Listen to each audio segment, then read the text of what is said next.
अस्सलाम वालेकुम। प्रोग्राम दोहरा के साथ मैं हूं असद रहीम खान और मेरा साथ देंगे इफ्तिखार शराजी साहब।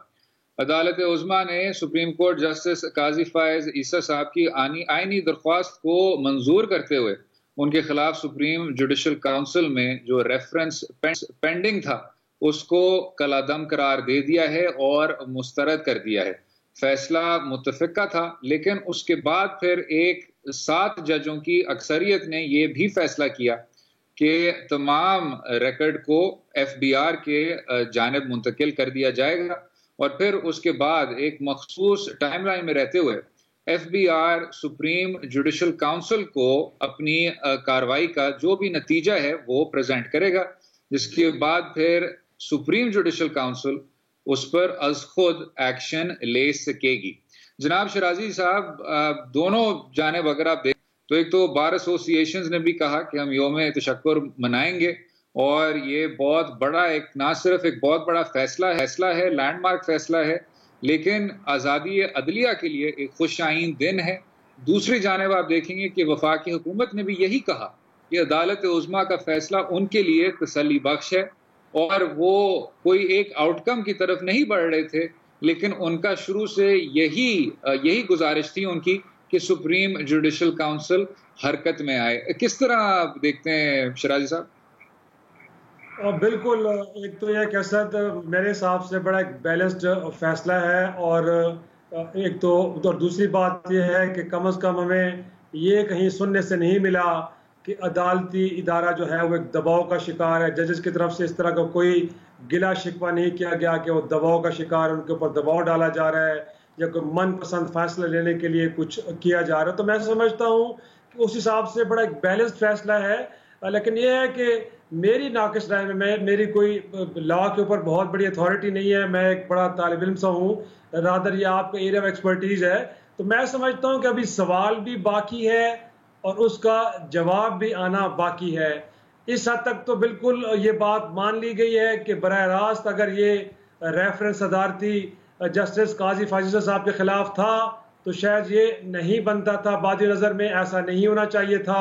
लेकिन साथ में ये कि लंदन में जो 3 जायदादें हैं कि जो उनके बच्चों और उनकी अहलिया से जुड़ी हैं, उनके मुतालिक जो सवाल किया गया है वो सवाल ये है कि ये जायदादें कैसे खरीदी गई और इसके लिए जो ज़राए आमदन थे वो क्या जायज़ थे, और अगर वो ज़राए आमदन पाकिस्तान से गए तो क्या वो किसी लीगल चैनल के थ्रू गए।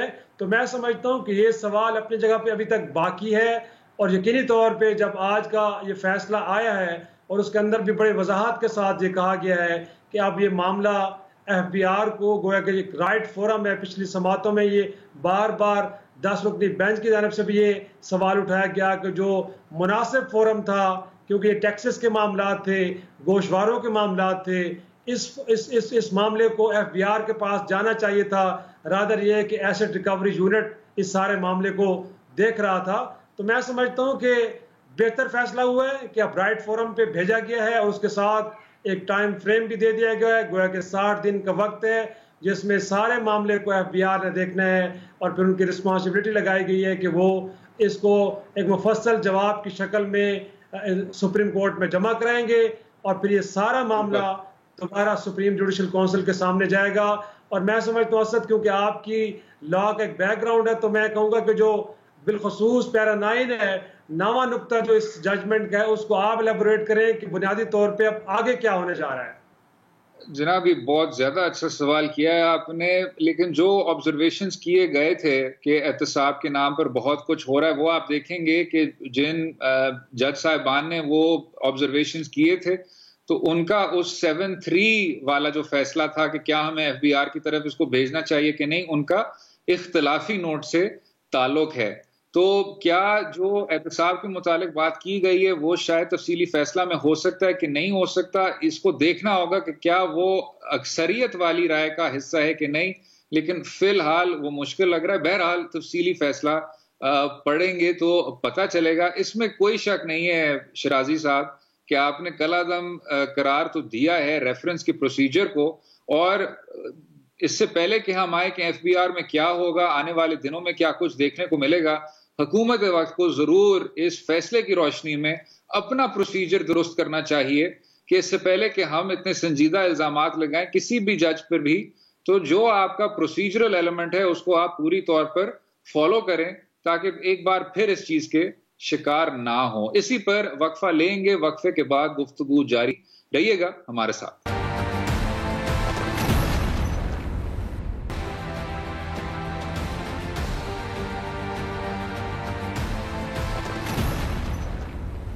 खसूसी इंटरव्यू है आज हमारा, और बहुत बहुत शुक्रिया अपना वक्त देने का गवर्नर पंजाब चौधरी मोहम्मद सरवर साहब। जी गवर्नर साहब, इनफैक्ट सवाल वो असद भी कर रहे थे कि बुनियादी तौर पे माजी में भी हमने देखा है कि तहरीक इंसाफ इसके इत्तेहादी नाराज नजर आए हैं, पंजाब हो या फिर कराची में।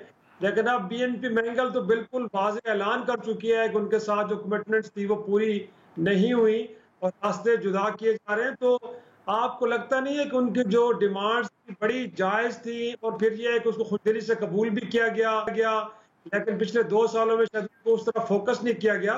आपको इरादा है तहरीक इंसाफ का कि उस रूठे हुए इत्तेहादी को मनाया भी जाए और उनके साथ जो 6 नुकात तय हुए थे उनका अमल दरामद भी उन पर किया जाए? बिस्मिल्लाहिर्रहमानिर्रहीम। सबसे पहले तो मैं आपसे पंजाब की बात करना चाहता हूँ। आपको मालूम है कि चंद माह पहले पंजाब में इशू अराइज़ हुए थे और प्राइम मिनिस्टर साहब ने पंजाब में इत्तेहादियों के साथ बातचीत करने की ज़िम्मेदारी मुझे, महमूद साहब और चीफ़ मिनिस्टर साहब को दी थी। और उसके बाद प्राइम मिनिस्टर की हदायत पे हम लोग जो हैं, परवेज़ खटक साहब भी, असद उमर भी काफ की लीडरशिप से मिले थे और तमाम मामलात जो हैं बड़ी खुश असलूबी के साथ हमने तय कर लिए थे। और मैं नहीं समझता कि उसके बाद कोई भी ऐसा इशू पंजाब में है जिससे आप ये समझें या सोचें कि पंजाब में इत्तेहाद को किसी किस्म का कोई ख़तरा है या बजट को पास करवाने में हमें कोई मुश्किलात दरपेश हैं। तो माशाल्लाह पंजाब में बिल्कुल हर चीज़ स्टेबल है, इत्तेहादी हमारे साथ हैं, नंबर्स हमारे पास हैं और इसलिए पंजाब में हुकूमत को किसी किस्म का कोई ख़तरा जो है वो नहीं। वो जो आपने बीएनपी की बात की है। जी जी, लेकिन जो आपसे गिले थे पंजाब से, पंजाब इत्तेहादियों को आपसे गिले थे, शुरू में तो फरमा रहे थे कि शायद आप भी कुछ मामला में मुदाखलत कर रहे हैं। फिर हालिया इंटरव्यू परवेज इलाही साहब का, जिसमें उन्होंने कहा है कि जी तहरीक इंसाफ तो हुकूमत में नई है, सियासत में नई है, लेकिन मुशावरत का कोई अमल नहीं होता। तो वो सारे गिले आपने दूर कर दिए और आपसे जो बिलखसूस गिले थे तहरीक काफ लीग को, वो भी दूर हो गए। मैं यही आपसे अर्ज़ करना चाहता हूँ कि जब हमारी मीटिंग है उसमें मामलात तय हो गए हैं, जो उनके तहफ़्फ़ुज़ात थे उनको दूर कर दिया, तो उसके बाद आपने परवेज़ इलाही साहब ने मुतअद्दिद बार कहा कि हमारा इत्तेहाद जो है वो पक्का है, हम चीफ़ मिनिस्टर पे पूरा एतमाद करते हैं और कोई ऐसा इशू जो है उनका पंजाब हुकूमत के साथ नहीं है। तो उसके बाद दूसरा इशू आपने जो बयान किया है बीएनपी का और मैंगल साहब का, बिल्कुल आपकी बात दुरुस्त है कि उन्होंने इत्तेहाद जो है उसको छोड़ने का ऐलान किया है, लेकिन मैंने ख़ुद उनका इंटरव्यू जो है ख़ुद सुना है जिसमें उन्होंने वाज़ेह तौर पर एक बात की निशानदही की थी, जिसमें उन्होंने फरमाया था कि हमारा काम या हमारा जो मकसद है वो हुकूमत को गिराना या बनाना नहीं है। हमारे जो इश्यूज़ हैं वो बलूचिस्तान से मुतल्लक़ हैं। जो हमने मैनिफेस्टो में, अपने मशहूर में बलूचिस्तान के लोगों से वादे किए थे, वो वादे जो तहरीक इंसाफ ने हमसे किए हैं, अगर वो पूरे कर दिए जाएं तो उनको हुकूमत के साथ चलने में किसी किस्म की भी कोई दुश्वारी नहीं होगी, बल्कि वो तो he went one step further कि अगर ये हुकूमत उनके जो इश्यूज़ हैं उनको रिज़ॉल्व कर देती है तो उन्होंने ये फरमाया कि पीटीआई के झंडे फिर हमसे भी ज़्यादा बलूचिस्तान में लग जाएंगे। तो मैं समझता हूँ कि इश्यूज़ जो हैं सारी दुनिया में जहाँ जहीं भी इत्तेहादी हुकूमत में होते हैं उनके आपस में गिले शिकवे होते हैं, उनके तहफ़्फ़ुज़ात होते हैं, उनका इख्तिलाफ़ राय होता है। तो ये जमहूरियत का हुस्न है, इसमें कोई परेशानी की या घबराहट की किसी किस्म की ज़रूरत नहीं है। तो मैं समझता हूँ और अपोजिशन से भी ये कहता हूँ कि हम एक बहुत बड़े क्राइसिस से गुज़र रहे हैं। इन हालात में हमारी पूरी कौम का, सियासी जमातों का, उलमाए कराम का, सिविल सोसाइटी का, हम सब का एक ही फोकस होना चाहिए कि किस तरीक़ा से हम कोरोना की जो वबा है इस पे काबू पा सकते हैं, इसको कंट्रोल कर सकते हैं, इसका फैलाव रोक सकते हैं, और जो लोग इसका शिकार हो गए हैं उनसे इजहार हमदर्दी कर सकते हैं। मज़ीद अमवात को कैसे रोका जा सकता है, मज़ीद लोग जो हैं कोविड 19 पॉजिटिव ना हो जाएं, उनको कैसे जो है रोका जा सकता है। स्मार्ट लॉकडाउन की ज़रूरत है, टारगेट एरियाज़ को बंद करने की ज़रूरत है, या यो एरियाज़ जहाँ पर जो हाई रिस्क एरियाज़ हैं उनको किस तरीके से हम लॉकडाउन करें। और ऐसी हमें अपोजिशन से भी ये तवक्को है कि वो हमें ऐसे ही मशवरे दें जिससे इस सूरत हाल को कंट्रोल करने में हुकूमत की मदद करें। लेकिन आपने शाह महमूद कुरैशी साहब का भी अपोजिशन को तो गिला सबसे बड़ा यही है, अपोजिशन को तो सबसे बड़ा गिला यही है कि उनसे मुशावरत नहीं ली जाती, बल्कि शुरू के अंदर जब वीडियो कॉन्फ्रेंस हुई थी तो प्राइम मिनिस्टर ऑफ पाकिस्तान अपनी बात करके उठ के चले गए थे। तो अपोजिशन तो गिला यही कर रही है कि आप उनसे पूछते कुछ नहीं, उनके साथ मुशावरत में जाते नहीं है, और आप कह रहे हैं कि उनके तरफ से मशवरे आने चाहिए।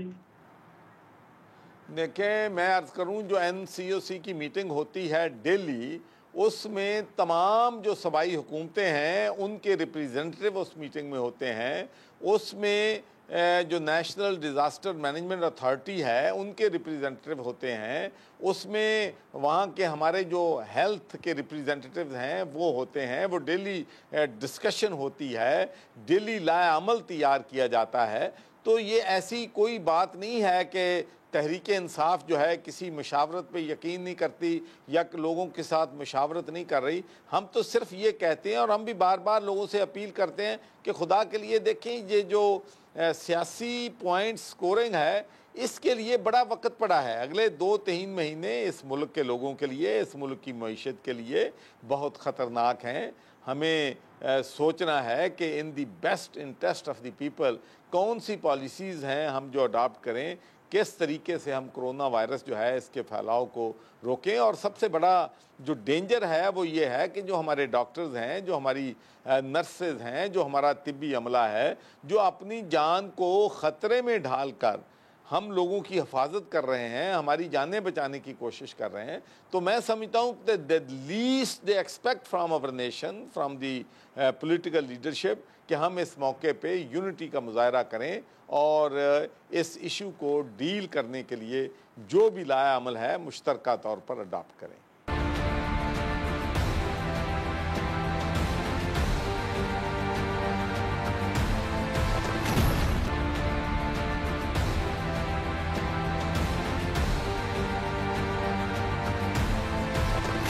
गवर्नर साहब, इस हवाले से तो अब WHO भी ये कह रहा है कि आपको 1-2 हफ्ते के सख्त लॉकडाउन की तरफ जाना चाहिए। इसी तरह सिंध गवर्नमेंट भी ये कह रही है कि हमें WHO की तजावीज़ को सीरियसली लेना चाहिए। लेकिन मरकज में हम देखते हैं कि इमरान खान साहब या पंजाब के अंदर हुकूमत इस तरह की किसी राय के साथ मुत्तफिक नहीं है। तो सर, स्मार्ट लॉकडाउन अपनी जगह पे, लेकिन WHO तो इससे कहीं बढ़ के अब आपको डिमांड कर रही है। तो फिर अगर ऐसा है और कॉन्सेंसस भी आप बनाना चाहते हैं, तो क्या सिंध को फिर गौर से सुनना चाहिए, और अगर तजवीज़ को वहां से आई है तो उसको वेलकम करेंगे कि नहीं, आप फैसले अपने से ही लेंगे? देखें, जो भी WHO की तजाती हैं वो एक इंटरनेशनल इंस्टीट्यूशन है। क्यों नहीं, जो भी वो तजवीज़ हमें देंगे हम उनको सीरियस कंसिडर करेंगे। पंजाब की हुकूमत उसको सीरियसली कंसिडर कर रही है, फेडरल गवर्नमेंट उसको सीरियस ले रही है, सिंध की हुकूमत उसको सीरियस ले रही है। लेकिन कहना मैं ये चाहता हूँ कि हुआ ये है बदकिस्मती से कि हमने लॉकडाउन जो है वो टू अर्ली कर दिया, जब चंद 100 केसेस थे हमारे मुल्क में, और उससे मईशत पे जो उसके नेगेटिव असरात पड़े वो सब के सामने हैं। अब इसका एक ही तरीका है कि जहाँ जहाँ भी ये बीमारी है या जहाँ पर फैलाव इसका ज़्यादा है उनको हम रेड एरियाज जो है डिक्लेयर करें, रेड जोन डिक्लेयर करें। एक तो इंटरप्रिटेशन पाकिस्तान में बहुत ज़्यादा हो जाती हैं, कभी हम उसको टारगेटेड एरियाज़ कहते हैं, कभी हम उनको हॉट स्पॉट्स कहते हैं। तो मैं समझता हूँ कि वो इलाके जहाँ पर बीमारी ज़ोर से फैल रही है, वहाँ पर हुकूमत पंजाब ने भी फैसला किया है, फेडरल गवर्नमेंट ने भी फैसला किया है। प्राइम मिनिस्टर पंजाब आए थे, वहाँ पर उन्होंने चीफ मिनिस्टर से डिस्कशन की, मुझसे डिस्कशन की, और हेल्थ के जो हमारी मिनिस्टर थी उनसे डिस्कशन की। बाकी लोग भी वहाँ पर मौजूद थे, और उसमें दो तीन चीज़ें जो हैं उन पे फैसला हुआ कि एक तो हम जहाँ जहाँ लाहौर के जिन हिस्सों में फैलाव ज़्यादा है वहाँ पर हम बहुत सख्त लॉकडाउन जो है करेंगे। और उसके साथ साथ ये भी फैसला किया गया कि जो SOPs हैं हुकूमत की, या जो गाइडलाइंस हैं कि सोशल डिस्टेंस रखना है, मास्क पहनना है, अपने हाथ को साबुन से बार बार धोना है, तो जो भी चीज़ें जो हैं जो ज़रूरी हैं इस फैलाव को रोकने के लिए, उन पे हम अवेयरनेस कैंपेन भी करेंगे। और जो लोग इन तजावीज़ को नहीं मानेंगे उनको फ़ाइन भी करेंगे। जो दुकानदार या जो इंडस्ट्री इन SOPs को फॉलो नहीं करेगी तो उनको हम सील भी करेंगे। तो मैं समझता हूँ कि ये एक इफ़ेक्टिव फ़ैसले जो हैं हुकूमत ने किए हैं, और उससे यकीनी तौर पर ये तो मैं बिल्कुल बात तस्लीम करता हूँ कि मुश्किल वक़्त आने वाला नहीं है, पाकिस्तान पे मुश्किल वक़्त आ गया है।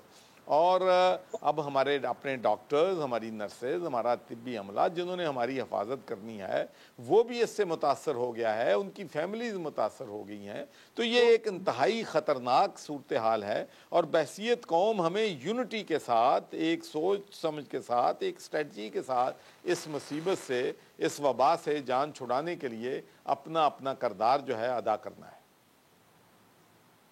अच्छा गवर्नर साहब, ये बताइएगा कि पाकिस्तान तहरीक इंसाफ की हुकूमत का काफी देर से ये बयानिया था कि अशराफिया को ही बेनिफिट करेगा अगर आपकी लॉकडाउन, अगर जो आप लॉकडाउन इम्पोज करते हैं वो बहुत ज्यादा सख्त हो, और उस वजह से हमें स्मार्ट लॉकडाउन की तरफ जाना चाहिए, क्योंकि हमारे जो डेली वेजर हैं वो बहुत ज्यादा मुतासर हो सकते हैं और माशी तौर पर मुतासर हो सकते हैं। आपके करीब जनाब, जब स्मार्ट लॉकडाउन कहते हैं तो उसका मतलब क्या है? देखिए, मैं अर्ज़ करूं कि ये एक डिबेट सिर्फ पाकिस्तान में नहीं है, पूरी दुनिया में डिबेट जो है ये चल रही है। इसमें कोई शक नहीं है कि इसका फैलाव रोकने के लिए लॉकडाउन जो है सबसे मौसर जो है, बीमारी को फैलाव रोकने के लिए सबसे मौसर जो तरीका है वो लॉकडाउन है। लेकिन प्रॉब्लम यह है कि जो थर्ड वर्ल्ड कंट्रीज़ हैं, गरीब ममालिक हैं, जिनमें लोग डेली वेजेस पे हैं, रेडी वाले हैं, छाबड़े वाले हैं, छोटे दुकानदार हैं, आपको मालूम है कि जब लॉकडाउन हुआ था तो वो सड़कों पे आ गए थे। उन्होंने कहा जी हम तो ज़बरदस्ती अपनी दुकानें भी खोलेंगे, हमने बिज़नेस भी खोलेंगे, तंग आमद जंग आमद, हम तो मरना ही है, कोरोना से मरना है या भूख से मरना है। तो एक बहुत सारा एक किस्म का रिएक्शन जो है वो अवाम में मौजूद था। हमें लोग आके चैलेंज कर रहे थे, हमें धमकियां दे रहे थे कि हम ज़बरदस्ती जो है कानून को अपने हाथ में लेंगे, हम नहीं अफोर्ड कर सकते, हमारे बिजनेस तबाह हो गए।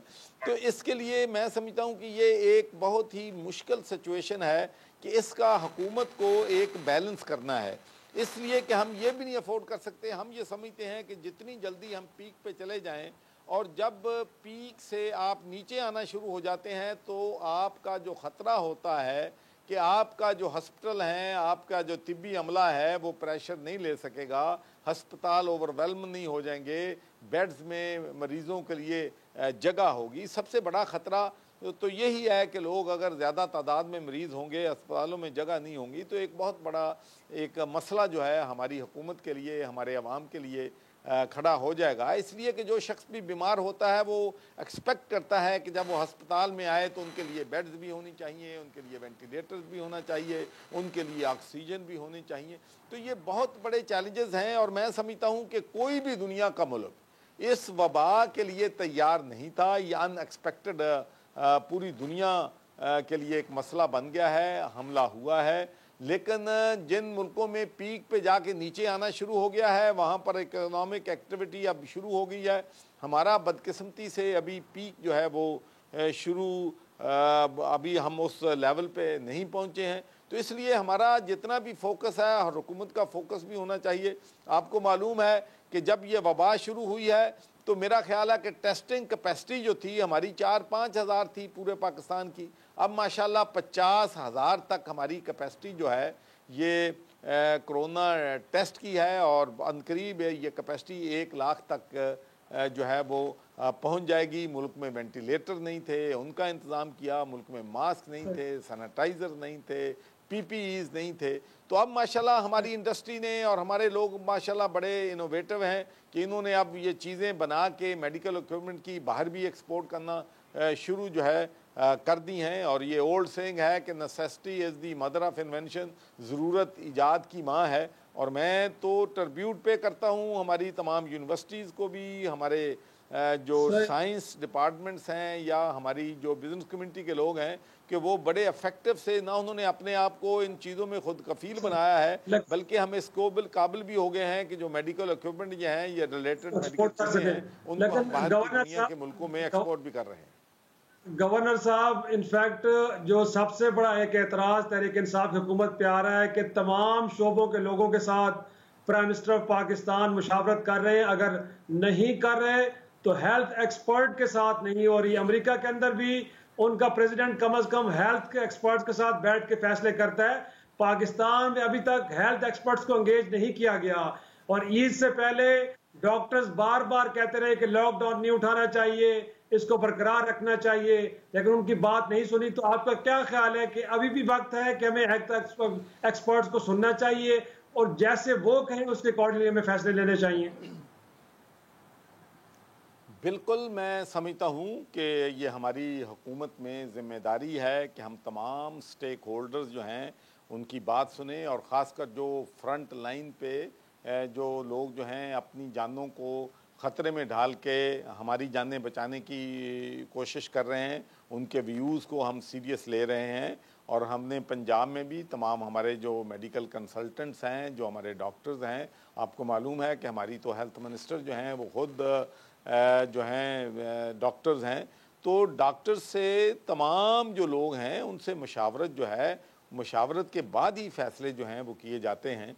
और ये जो हमने स्मार्ट लॉकडाउन आप कह लें, टारगेटेड लॉकडाउन कह लें, या रेड जो हैं एरियाज़ हैं या जो स्पॉट्स हैं, जो हॉट स्पॉट्स हैं वो कह लें, तो वहाँ पर एक बड़ा सख्त किस्म का फ़ैसला हमने किया है कि वहाँ पर बिल्कुल किसी किस्म की भी रियायत जो है वो नहीं बरती जाएगी। और मैं आपको ये बात एक शेयर भी करना चाहता हूँ। देखें, ये जो अब तो बदकिस्मती से जब ईद पे लोग जो हैं गांव में गए हैं, तो इन्होंने गांव में जाकर भी, जो शहरों से लोग गए हैं गांव के लोग भी उससे मुतासर हुए हैं।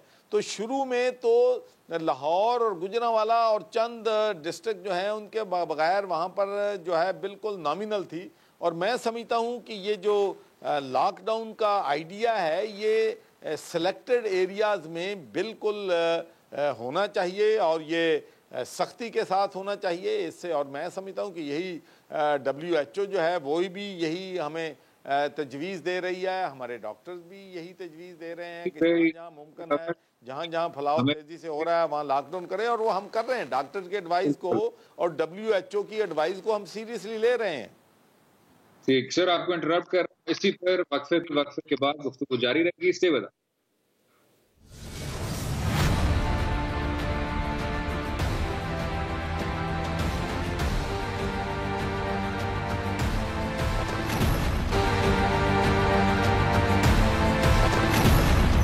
वेलकम बैक टू दो राय। बात हो रही थी गवर्नर पंजाब चौधरी मोहम्मद सरवर साहब के साथ, खुसूसी गुफ्तगू जारी है। सरवर साहब, ये बताइएगा जनाब कि पाकिस्तान तहरीके इंसाफ के कई नुमाइंदे और उनका ताल्लुक है पंजाब हुकूमत से, बेशक वजीर सेहत हों या वजीर सनत हों, तो कुछ देर से कह रहे हैं कि इनफरादी जिम्मेदारी भी कोई चीज़ होती है, और SOPs की खिलाफ वर्जी में हमने बहुत कुछ किया, कोशिश की कि अवेयरनेस में भी इजाफा हो, लेकिन लोग इंडिविजुअल रिस्पॉन्सिबिलिटी पर पूरी तौर पर उतर नहीं रहे। तो सर, अब क्या इसका फिर भी मतलब ये नहीं है कि सूबाई हुकूमत को हर चीज़ करनी चाहिए कि शऊर में इजाफा हो, अवेयरनेस में इजाफा हो और इनफरादी तौर पर भी SOPs पर अमल दरामद हो सके?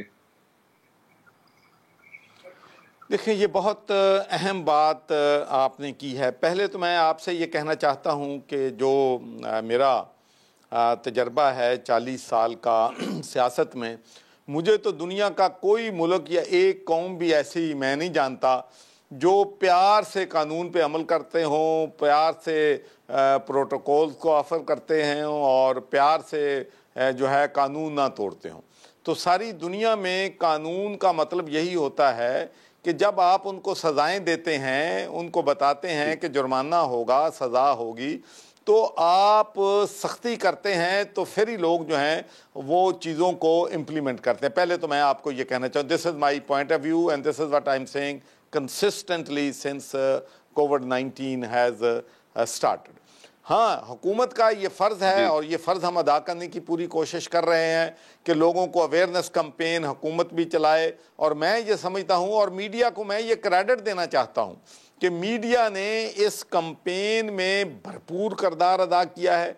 लोगों को कोरोना के फैलाव से आगाही की है, ख़तरात से आगाह किया है और इसके बारे में बताया है कि हाथ धोएं, अपना बार बार साबुन से हाथ धोएं, फिर बार बार बताया कि सोशल डिस्टेंस रखें, फिर बार बार बताया कि सैनिटाइज़र्स का इस्तेमाल करें, बार बार बताया कि मास्क पहने।